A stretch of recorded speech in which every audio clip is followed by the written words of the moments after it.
warm welcome to State of Business on Art Television.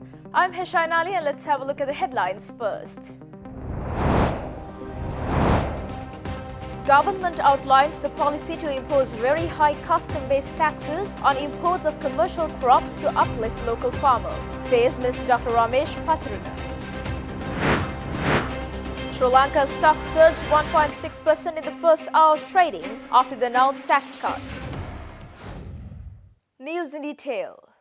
Core Cabinet spokesman Minister Dr. Ramesh Patrana notes that the President Gotabaya Rajapaksa has recommended that importation of tea, pepper, raw rubber, cinnamon and many agricultural commodities and other locally made small industrial products will be secured from import competition by placing those on negative list or subjecting to very high custom-based taxes.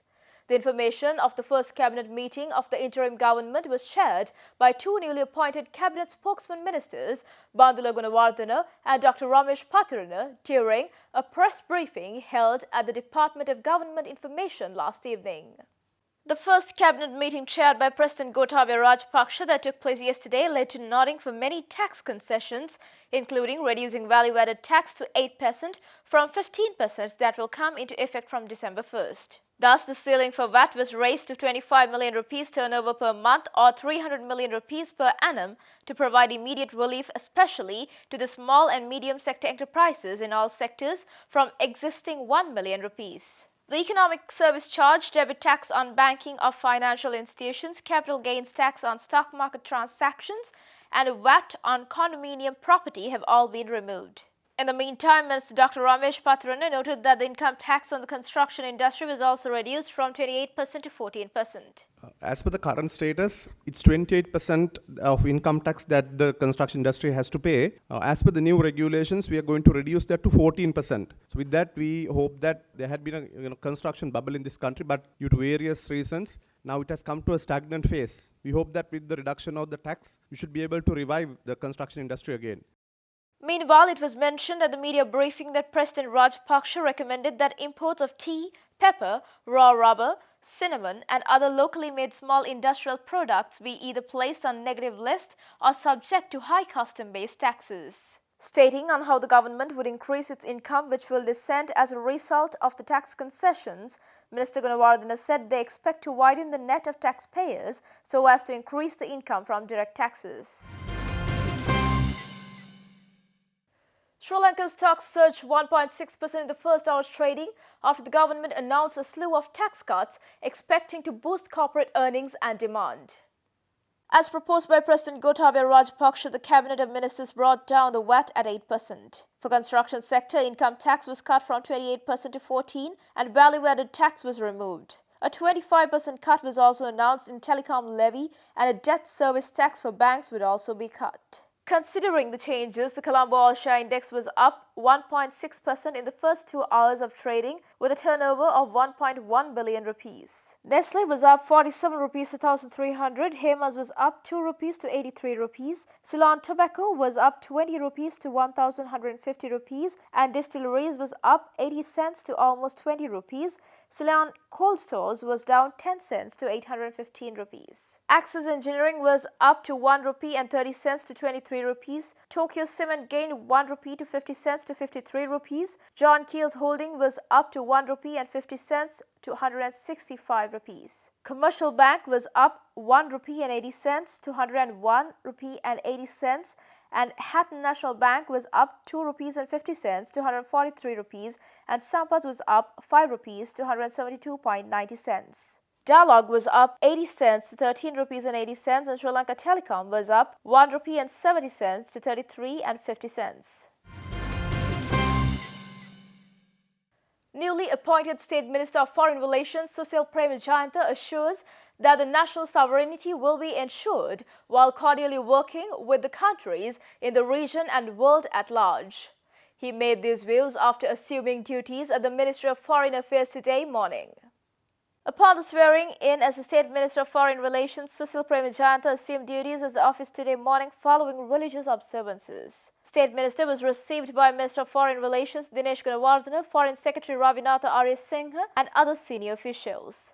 State Minister Susil Premajayanta stressed that he will assist the ministry to fulfill the foreign policy stance of the country, which is the principle of friendship towards all, enmity towards none, while advocating to the non-aligned policy.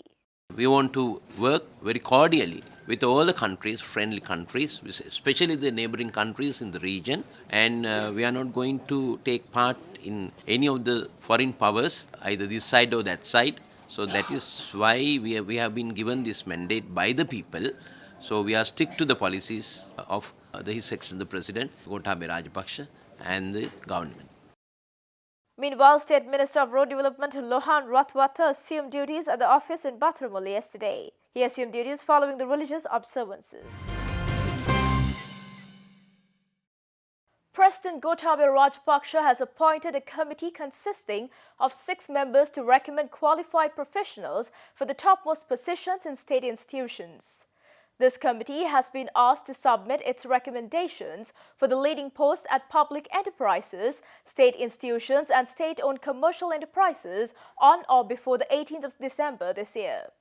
Accordingly, President Gotabaya Rajapaksa has appointed former Secretary of the Cabinet Ministers and senior state officials Sumit Abesinghe as the chairperson of this committee. Former Chairman of John Keel's Holdings PLC Susantha Ratnayaka, former Securities and Exchange Commission Chairman Dr. Nalaka Godaheva, Hela Clothing Chairman Diane Gomez, Neurosurgeon Dr. Prasanna Gunasena and Senior Lecturer Jagat Valavatta are the other members that have been appointed to the committee. Meanwhile, the new government set up by President Gotabaya Rajapaksa yesterday invited proposals from experienced professionals, both in Sri Lanka and elsewhere, to be considered as chairpersons and board members of regulatory and state agencies. A newspaper advertisement published by Secretary to the President Dr. P.B. Jayasundara called for expressions of interest from experienced professionals to be considered for appointment to regulatory and promotional agencies, statutory bodies, institutions and commercial state-owned institutions. The advertisement said the nominees would be tasked with transforming these institutions to perform efficiently and effectively and state-owned commercial businesses to become commercially viable and profit-making organizations adopting best practices and management strategies to ensure public accountability. The applications should be sent to the Additional Secretary to the President by the 18th of next month, and it also calls on professionals to participate in this effort, considering it as a national development task. The applications will be reviewed by the above-mentioned panel of professionals, and selection will be based on the subject knowledge, competencies and experience of potential appointees. Sri Lankan professionals living overseas have also been encouraged to submit their applications. Stay tuned for more news right after this commercial break.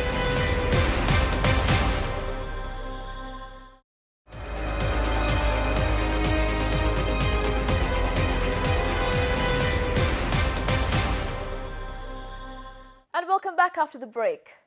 The central bank yesterday said that as the finance company had failed to provide any investment proposals to the monetary authority, it would continue with legally empowered due process and make a decision on the cancellation notice issued to TFC in the coming weeks. The Central Bank of Sri Lanka last month announced that it had cancelled the license issued to the finance company with immediate effect to safeguard depositors, but was still willing to consider any proposals submitted by a credible investor. CBSL, issuing a statement to the media yesterday, said that several recent media reports indicated that TFC may have an investor lined up. However, the company so far has not submitted any proof of funds for capital infusion or a business restructuring plan. The central bank also informed that in terms of the provisions of the Finance Business Act, the company had the right to submit an acceptable proposal for investment in TFC along with proof of funds for capital infusion and a business restructuring plan for the consideration of the CBSL within 30 days of the date of issuance of such notice.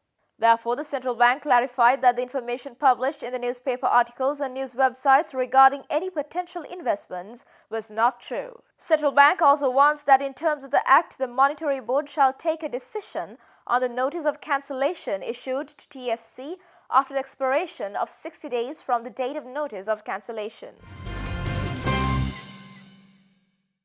Managing Director of Kia Motors Lanka Limited, Mahen Thambia, requests the incumbent government to have a consistent policy framework in terms of taxation and to execute more viable policies to manufacture environmentally friendly vehicles. He made this request to the government at the sidelines of the new 2020 Kia Niro launch held in Colombo last Tuesday.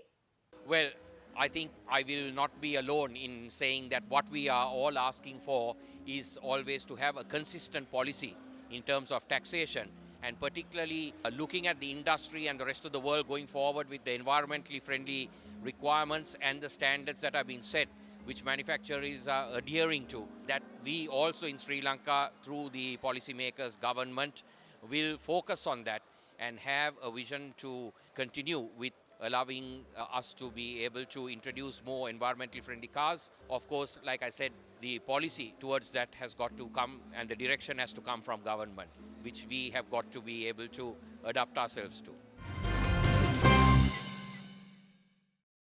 Explaining the complexities of the prosecutions related to sexual bribery cases, Executive Director of Center for Equality and Justice, Shamla Gomez, stresses that many females who have faced sexual bribery don't come towards law, fearing of the power of the perpetrators.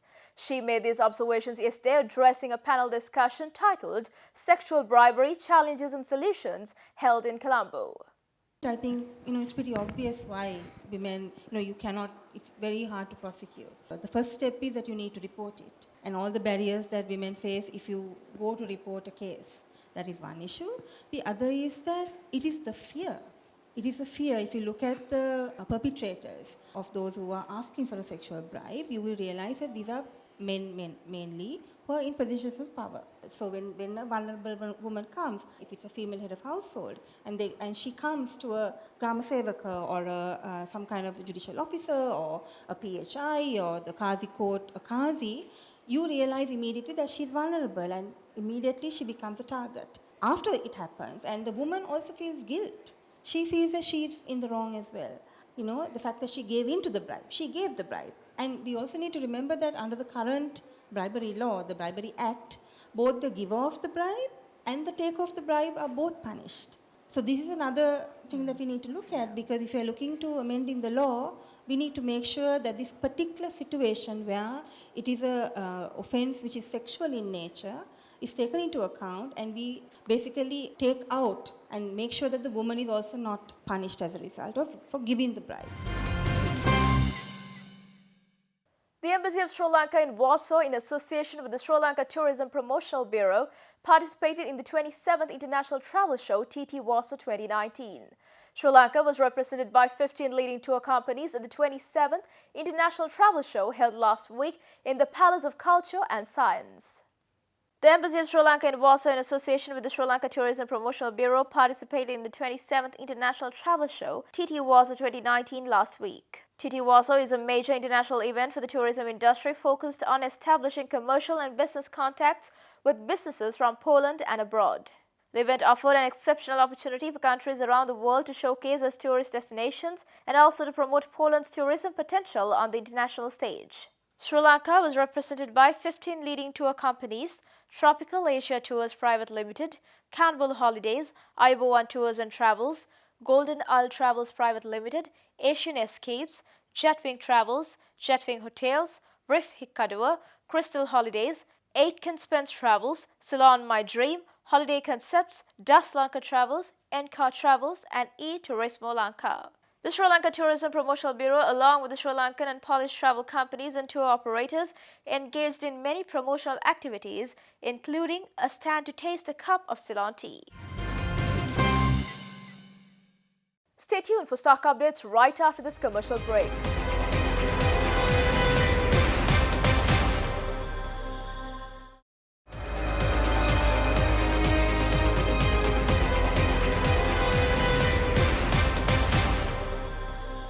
And welcome back after the break. Trading at Colombo Stock Exchange ended on a positive note today. The all-share price index gained 82.25 points to close at 6,201.12, and the S&P SL20 gained 47.99 points to close at 3,069.23. The turnover was 2.7 billion rupees and over 90 million shares were traded. Up next are forex rates.